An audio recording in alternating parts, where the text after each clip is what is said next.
So today's reading, Living an Extraordinary Life, the Quantum Mind, Multidimensional Living. In the way we define a human being, it may be wise to remain open to surprise and to ask whether our starting point will take us in a fruitful direction that enhances our life. It is more than evident that this is a multidimensional universe, and we are multidimensional beings, being in the true sense of the word, attending to what is apparent rather than what is substantial. We have existence in many dimensions, and all dimensions interpenetrate and impact one another and are wisely considered together. So if you can just take these words into that sacred place within your soul for a few minutes.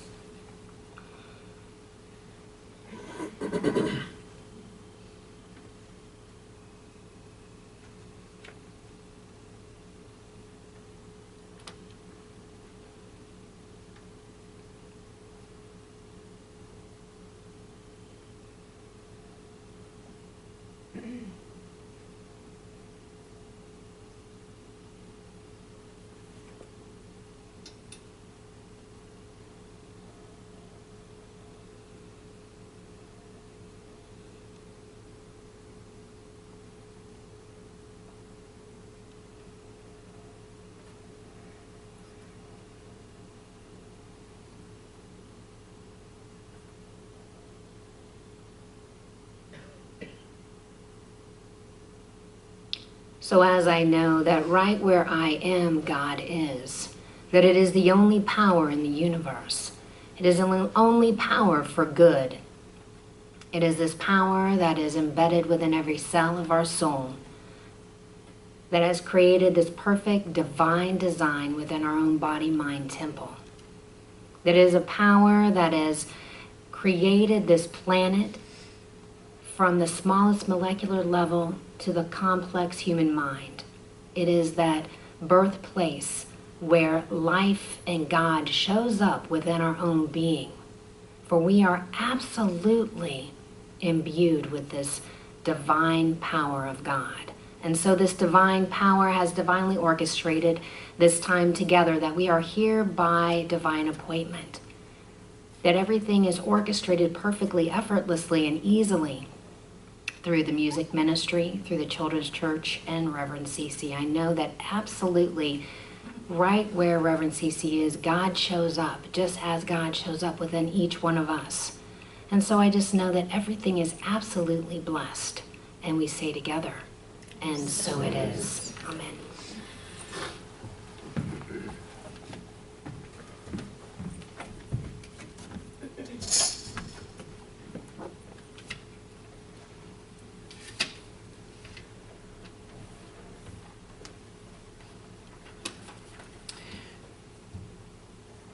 I think a line got skipped in the reading. It didn't make sense to me. Here it is. Being conditioned to a one-dimensional view of reality has kept us superficial in the true sense of the word, attending to what is apparent rather than what is substantial. I was hoping it was you and not me leaving it out, but it doesn't matter.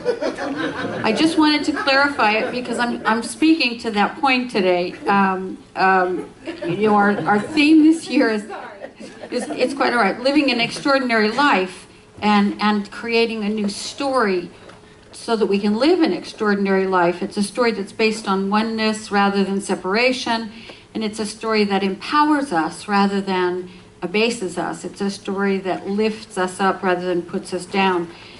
And it's that story that moves us into a space of extraordinary living.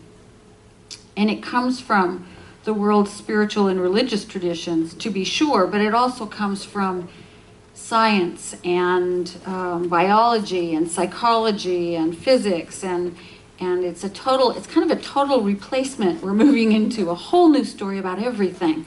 Replaces the idea that we're separate from each other and from the rest of life on the planet, with the idea that there is a oneness that we're part of, that there's a unity of creation that we're part of.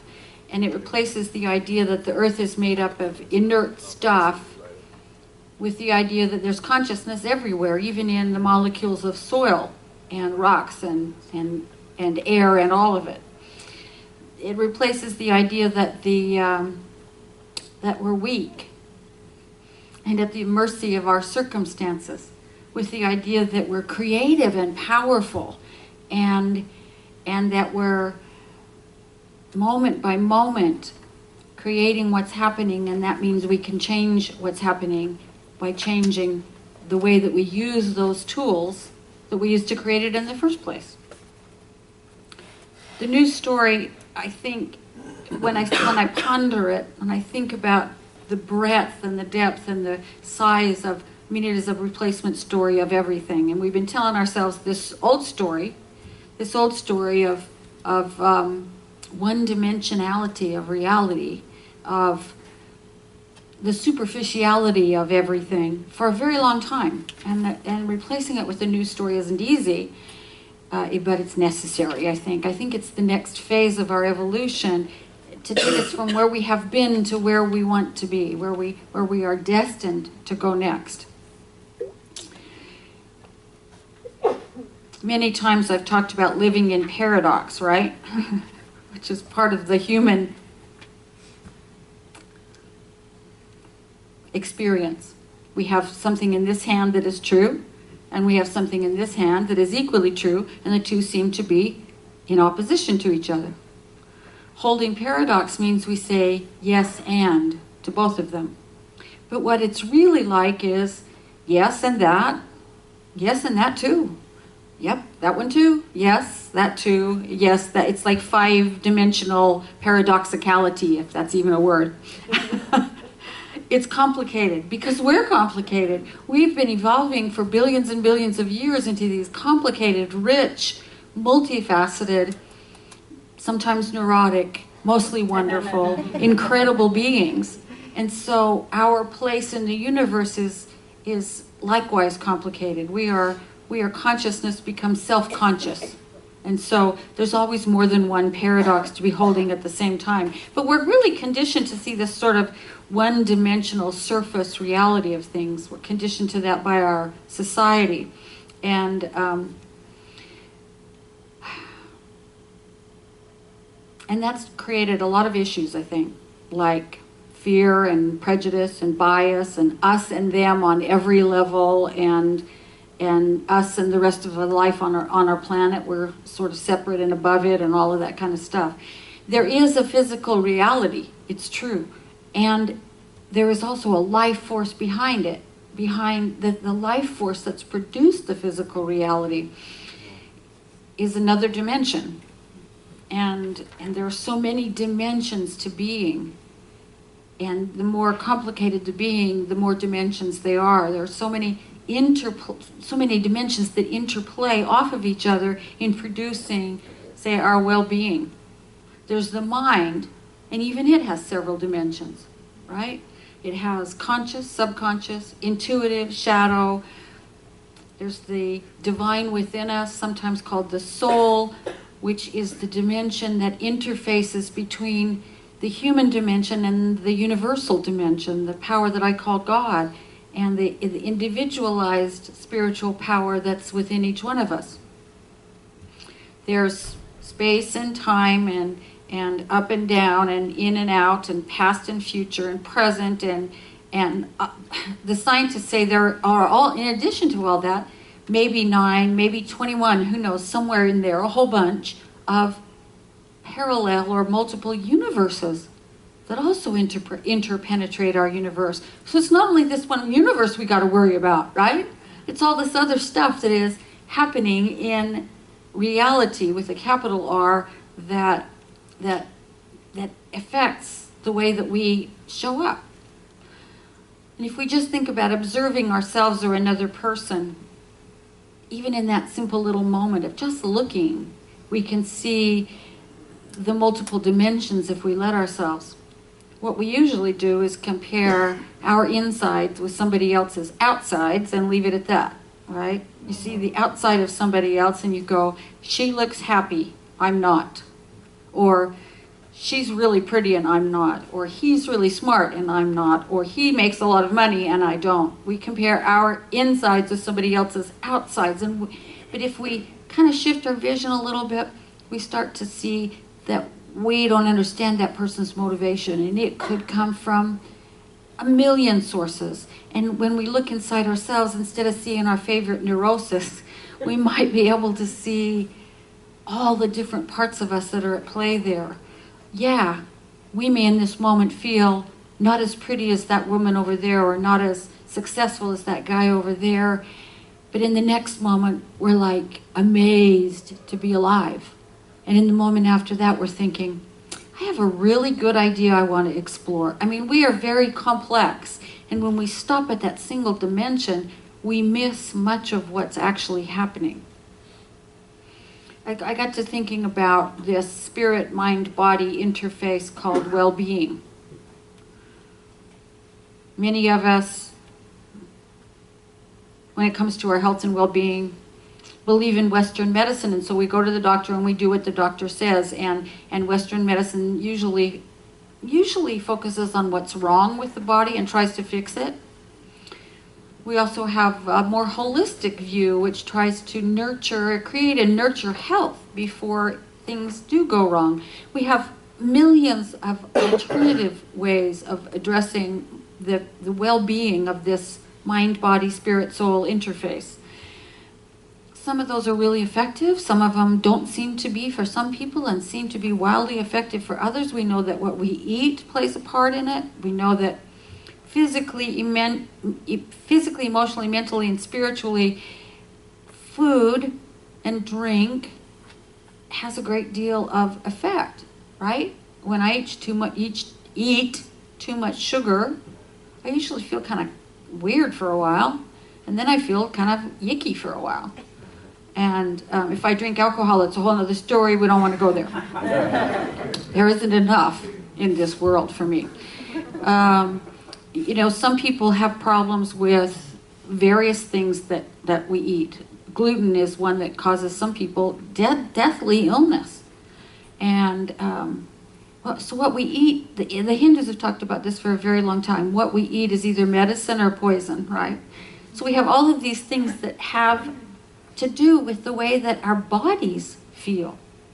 You can do that in any area of life. There are always multiple dimensions in which we live, and they're like entry points into the hologram, because we are holographic beings in a holographic universe, and we can enter it at a whole bunch of different points. But the truth of the matter is, all of it is there, and all of it is interacting with everything else.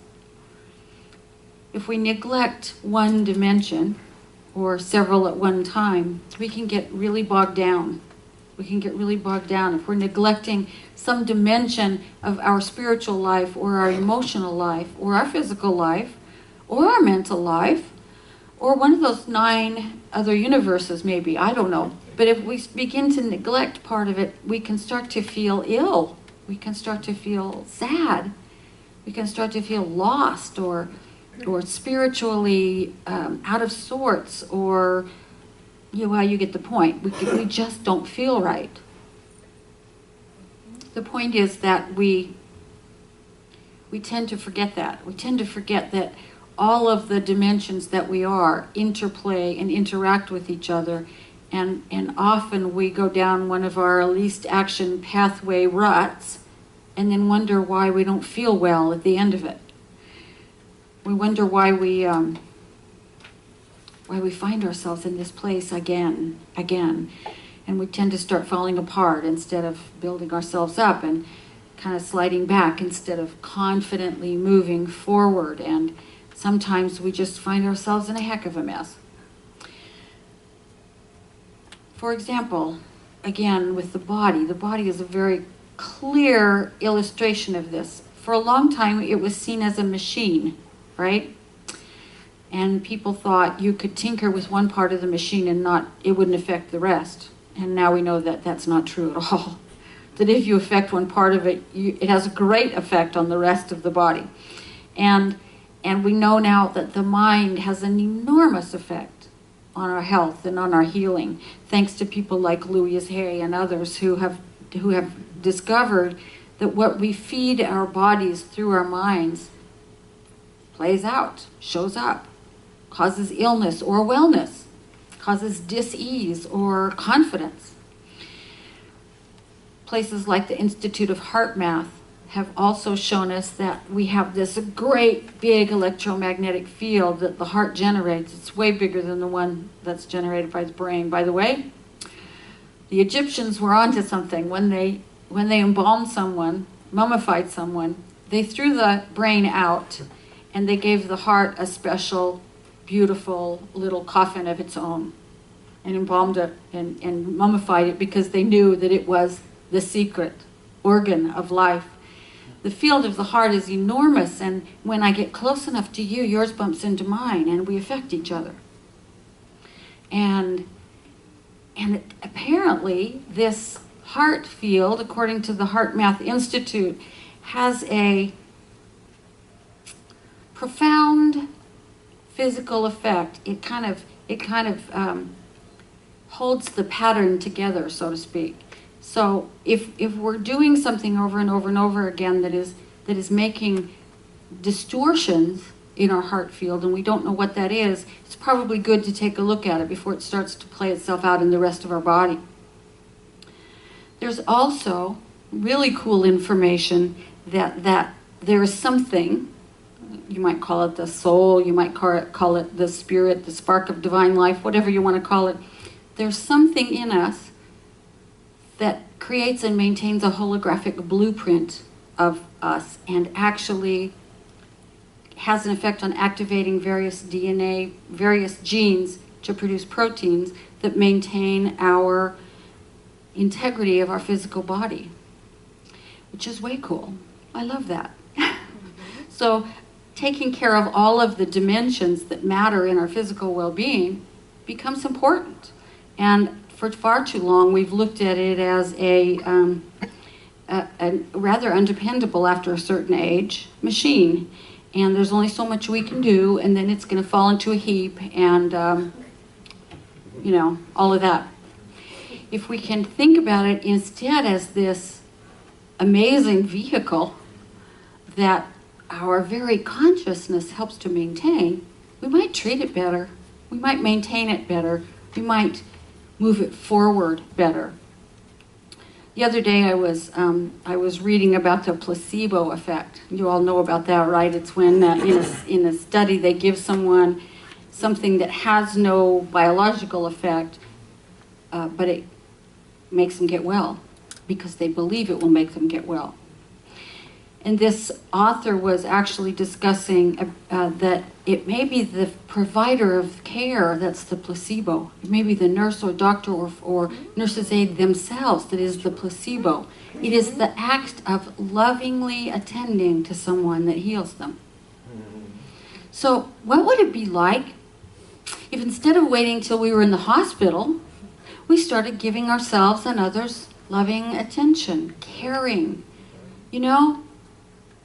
What would it hurt if one day you got up and fluffed your pillows and made yourself a cup of tea and got back in bed and said, I'm going to care for my body today. I'm going to care for myself with great love. Or do it for somebody else. My goodness. It could be amazing, right? It's the care that apparently has the healing in it. It's the love. It's the love. When we start to think about all of these different dimensions of our lives, we start to, at any point, see more deeply what might be needed. And I think we have a lot better chance of coming up with the right answer than if we only look at ourselves superficially or our lives superficially or in the way we've always thought about it. If we started to realize the multidimensionality of health, we have physical bodies, which are impacted by the way we believe and think. We may get an illness and it may go away, or it may get worse, or it may kill us, depending on the way that we think about it. What if we were to change the way we believe and think now, instead of waiting to get sick? If we were to change the way we approach this multidimensional thing called health now, instead of later? What if we were to interact now with people who love us and occasionally maybe even ask them to come fluff our pillows or make us a cup of tea and tell us we're loved? Wonder what that would do to us. I don't know about you. Well, yes, I do know about you because I think we all do it. We just keep soldiering on, don't we? Yes. And we don't ask for help until we've got to have it. Yep. We don't ask for help when we just feel like maybe we're a little off. We don't ask for help until things are bad. At least I don't. I just keep soldiering on. I will handle this. Thank you very much. I'm starting to try and get better about that. I'm starting to try to listen when someone says, you know, you really matter to me. Or someone says, why don't you just take a nap this afternoon? Thank you, Mike. Or when somebody says, maybe you ought to take a Sunday off and just do nothing. Fluff your pillows and have a cup of tea. I'm really trying to listen to that and to try to take myself to the massage therapist in advance of being frozen in this position. When I can look at all of these other dimensions with regard to my physical and mental and emotional and spiritual well-being, you know, it's just you sort of sniff around and see what needs attention, right? That's all we're trying to do to keep ourselves at our best. And last week we talked about the environment. We used to think we could mess with this over here and it wouldn't mess with anything out there. For example, when big agricultural farming started, what they were trying to do was grow enough food to feed everybody on the planet. And they did it with chemical fertilizers and pesticides. And what ultimately happened, of course, was that the pesticides are poisoning us and the soil structure has been destroyed and everything that depended on that soil structure has been destroyed. What we have to start to do is look at the whole planet multidimensionally. Everything affects everything else, right? Everything affects everything else. The way we define ourselves, you know, just stop and think about that for a second. When somebody says, what do you do? What we usually respond with is, I'm a whatever you are, that earns you money. And we are so much more than that. I am a minister, but I'm also a passionate reader of murder mysteries. I'm a passionate reader, period. I'm a recovering alcoholic. I'm a Western mountain girl. I'm on and on and on and on and on. There are certain things I love and certain things I don't love. I'm a vegan. I love to cook. I love to feed people. I love my pets. I'm a crazy cat lady. I could go on and on and on. I'm all of those things. I'm a wannabe mystic. I'm a meditator. I have so many different aspects to myself. And what occurred to me when I was thinking about that is that's why we teach all the tools that we teach here. We teach meditation so that we can calm our minds enough to see what's going on in the multiple dimensions of our mind. Subconscious, conscious, shadow, neurosis, joy, all of those things that happen in our mind. We sort of catch them in meditation. We teach affirmative prayer so that our spiritual side is getting nutrition that it needs to be reminded that we are the place the divine shows up on this planet, that we're the hands and voice of spirit on earth.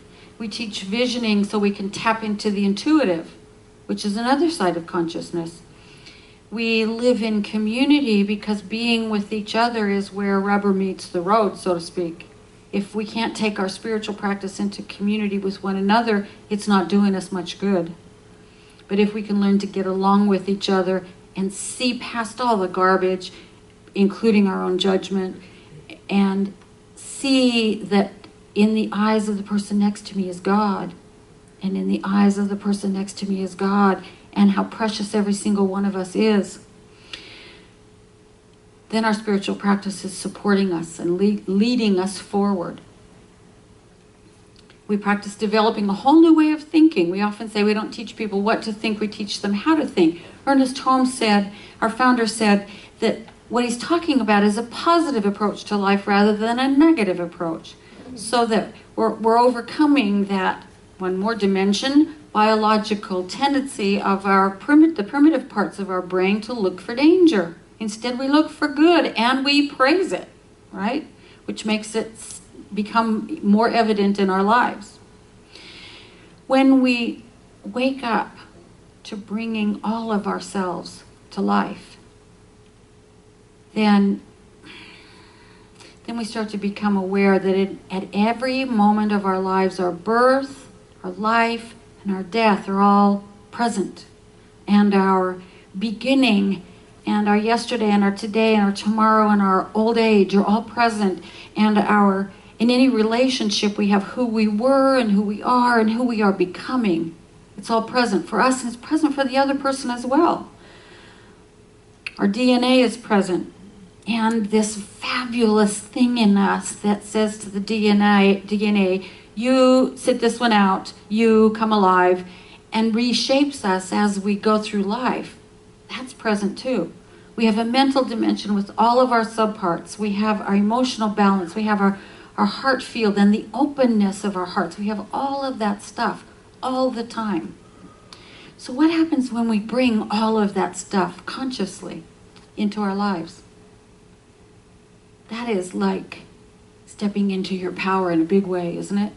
That is taking all of the tools you have at your disposal and saying, wow, I haven't been able to see the answer to this yet, but here's the answer over there. And if these two come together over here, what a tool that gives me to step over this seeming obstacle. We have so much power when we do that. When we're aware of our multidimensionality, we can also sort of, as I said, sniff around and see what might need attention in order to bring us back to a state of joy and satisfaction in our lives. Consider the heart again. I talked about this giant magnetic field, and it is obviously the organ of circulation in our physical body. It is, according to the mystics, the center of love and the seat of the soul. It's a powerful field that surrounds us.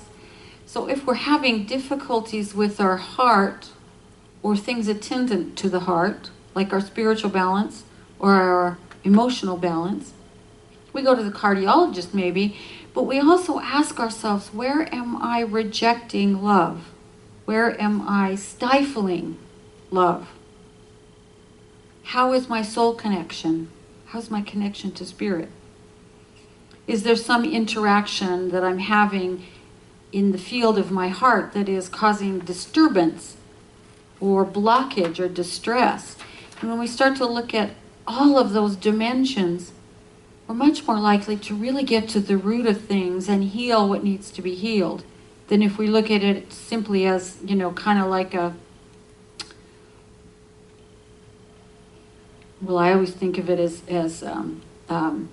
sitting in a jar on somebody's shelf. I used to say, if the brain produced the consciousness, you could have consciousness produced by a brain in a jar, right? If it were only the organ of the heart, we could have love from a heart sitting in a jar, but it's all of us. It's all the dimensions coming together that make us who and what we are. Each dimension with its own wisdom. Each dimension with its own information to give us. Each dimension that allows us to incorporate something and augment our ability to navigate in this universe, that allows us to reach for something and increase our mastery of life.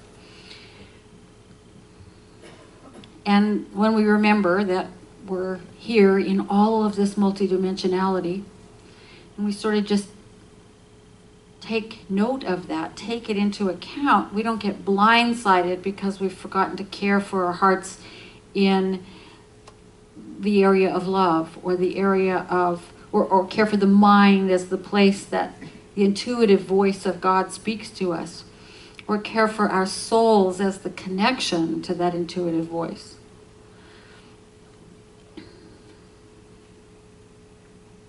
One thing that that all of the mystics and scientists and everybody that I read on this subject said is that openness and awareness to all the dimensions of being almost guarantees us that we have access more and more of the time to a state of bliss. I think that's how we're supposed to live. In bliss, in joy, in satisfaction, in sort of just loving everything, even those things that look unlovable, or those people that look unlovable. We have all the information we need to make the best decision. Because if we make it only in one or two dimensions, we often leave something out.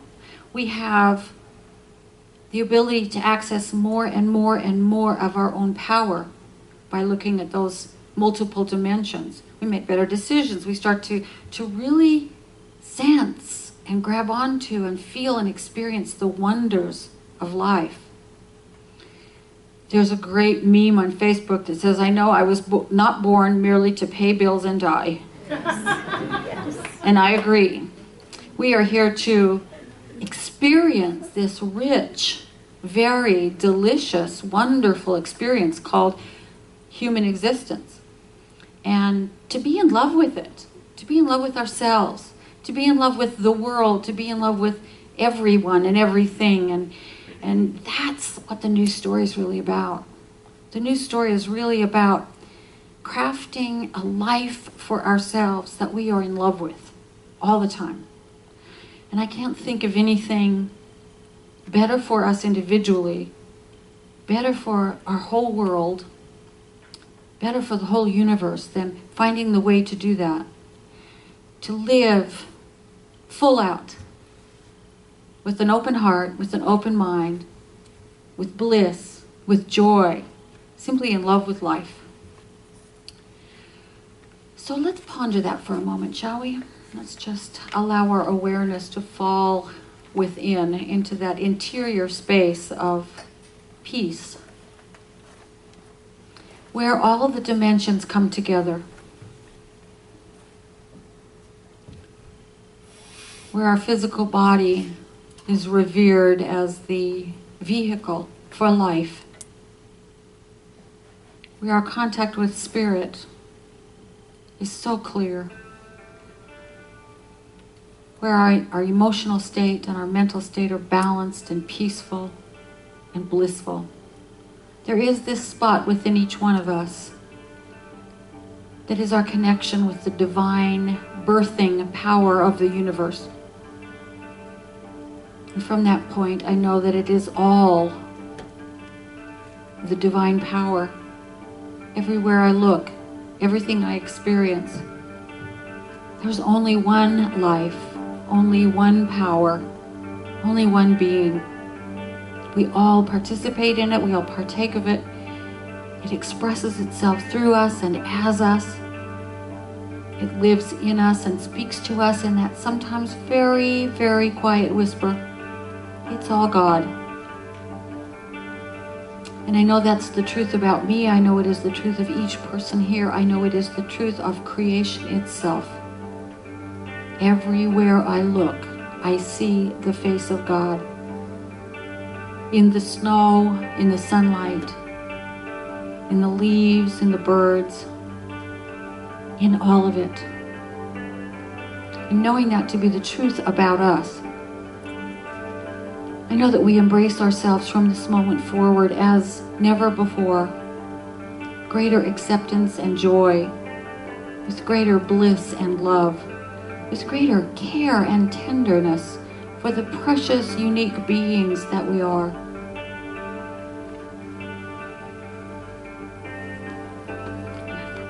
I am just a thread, a simple thread in this glorious web of life. We are all just drops within a stream, flowing towards an ocean of light. We may forget where we come from, we may forget where we're going to. I might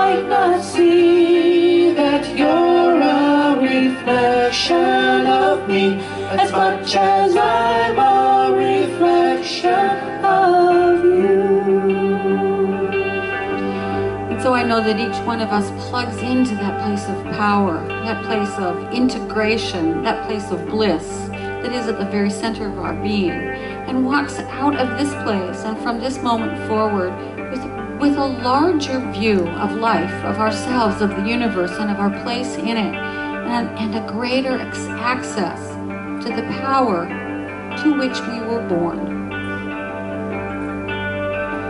I am just a seed, a blessed seed with eternity unfolding in me, and I pray that as I grow, I will reveal the love that illuminates my soul.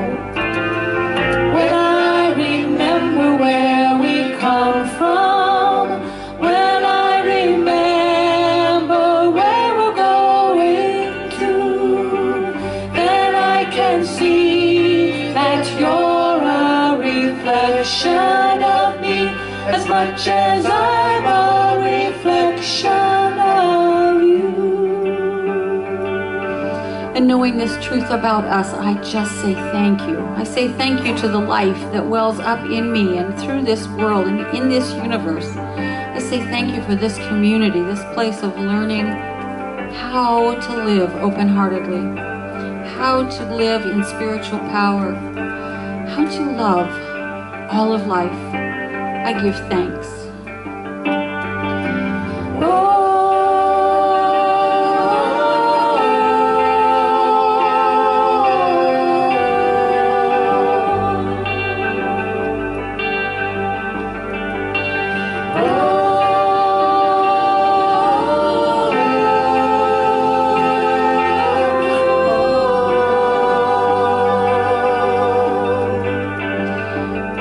Of thanksgiving, I release these words knowing that they are already so, because as we think, it becomes. As we pray, it is done unto us. As we believe, it is done. This is my simple prayer. May I become a reflection of the infinite one. This is my simple prayer. May I become a reflection of the infinite one. This is my simple prayer. May I become a reflection of the infinite one. This is my simple prayer.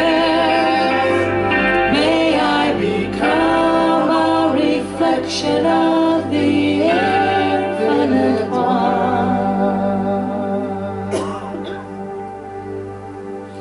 Amen, and so it is. Now we have an opportunity to give in support of our community, but also an opportunity to simply stop and think about our own lives and how blessed we are. Think about our aliveness. Think about our homes and those who love us. Think about all of the things that bless us every single day. And just let yourself be filled up with gratitude. Gratitude is that attitude that says yes to life, and that is willing to accept more of all that life has to offer us.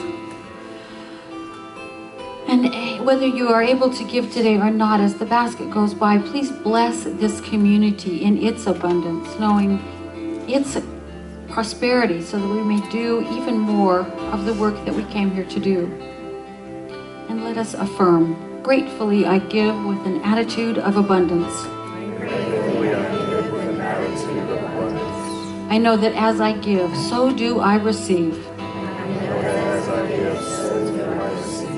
And so it is.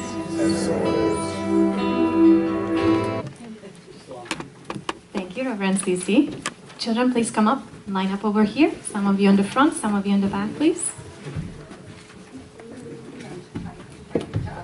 Whoops. Please be careful of the equipment behind you, okay? So today we wrapped up several weeks of studying a particular religion. It is the second largest religion by numbers in the world, and it is the fastest growing religion. Sophia, what is the name of the religion, please? Islam. Islam. And who are the people? What do we call the people who are following Islam? Read. Muslim. Muslim, that is correct. So where do Muslims pray? Sophia actually has a picture in her hand. What is that M word with the building with the dome and the 4 minarets? Zain? A mosque. It is a mosque. That's right. And one of the 5 principles of Islam is to pray how many times a day? Go for it, Michael. 5. That is correct, 5 times. And the people who call for prayer, what do they say? Cup your hands. Cup your hands. And what do they call out? Allahu Akbar. What does Allahu Akbar mean? God is great. That is correct. That is correct. And what am I wearing? What is Sarah and Kelly? Kelly and Sophia wearing today? Hijab. What is the hijab for? It's for modesty. That's right. Muslim women wear the hijab for modesty, so it covers their head and their front. Okay? What else is there? What is another principle or teaching of Islam?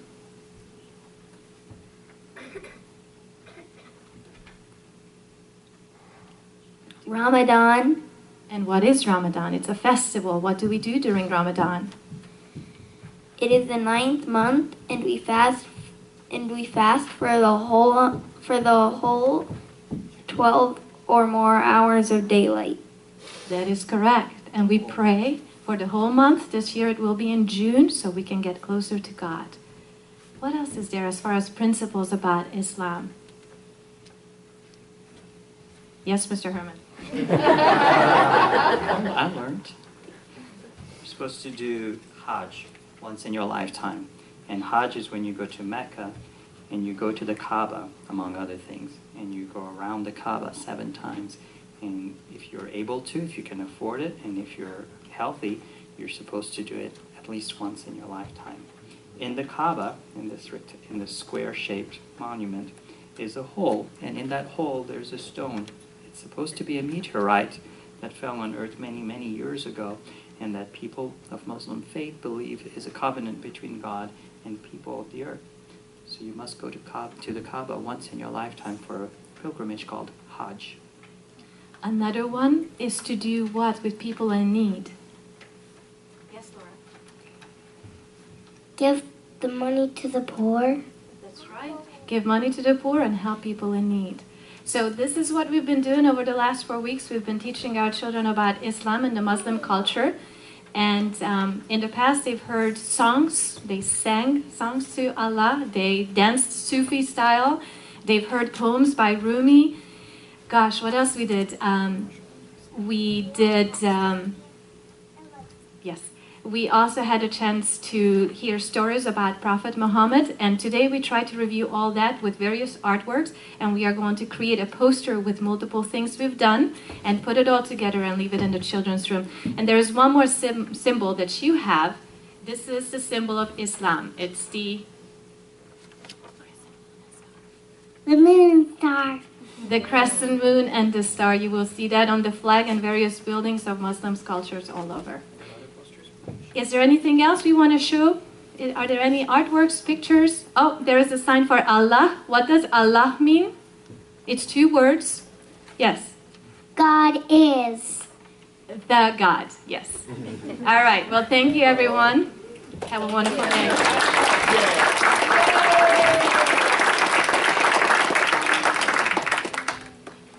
Kenny, song. Okay, you're singing to you now.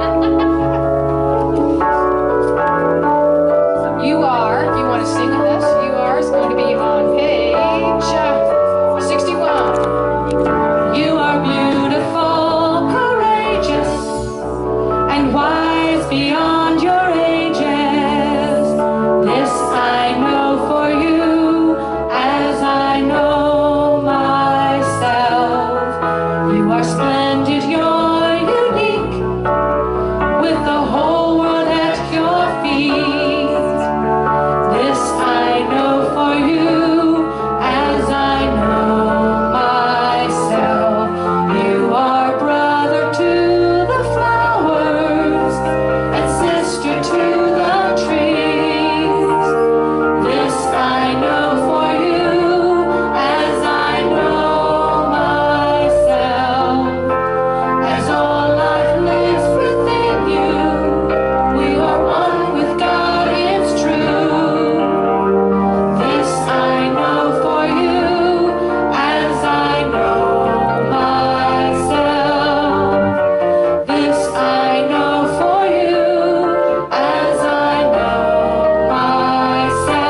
here, guys. Really quick on the announcements. Today is the last day to RSVP for the Green Team Tour of Rumpke Recycling, which you can do on the bulletin board, or you can talk with Gary Victor, our snow monster for the morning.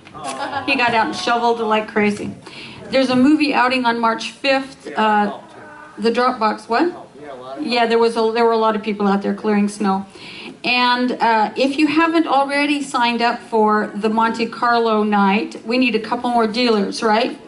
We need a couple more dealers. You can take a poster. You want to come? Sure. We'll do this real quick, since we've taken. I don't know how it got to be so late. I must have been talking a lot. Take one of these posters or a smaller version and put it wherever someone might see it. The Monte Carlo night is Friday, March 6th from 7 till 11.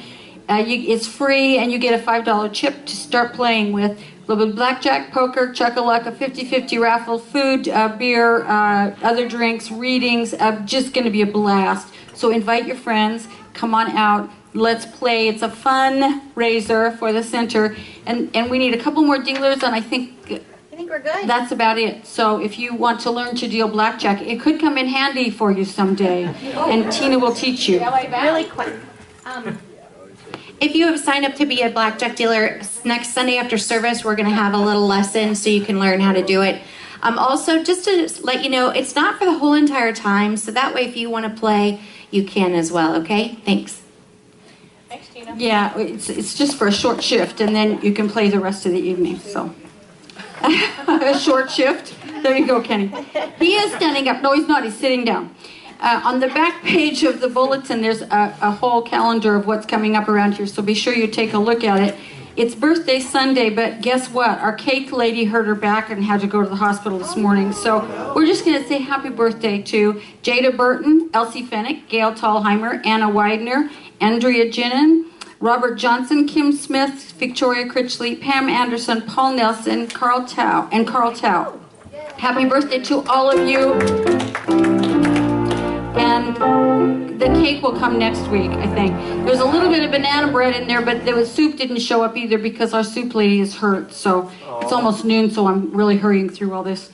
Happy birthday to all of you. Check the back of the bulletin. If there's anything that you need prayer for, please see one of the ladies with the white or teal prayer shawl around their neck. They are licensed prayer practitioners, and they know how to see the truth even when you can't. So grab one of them after the service. Just say, I would like prayer for, and they will take it from there. You can also leave a written prayer request in the prayer chest by the door. So with that, let's stand, do our closing affirmation and our closing song, which is We Are One. Right? Page 58. Page 58, Kenny says. I have that somewhere, and I should put that up here so I can remember to announce it. Page 58, We Are One. The wholeness of the universe is seeking expression through me. The wholeness of the universe is seeking expression through me. Its nature is goodness, truth, beauty, and wisdom. Its nature is truth, goodness, and wisdom. I allow it to shine through me today and always. I allow it to shine through me today and always. And so it is. And so it is. Have a fabulous week. Stay warm, stay dry. And the band will be back.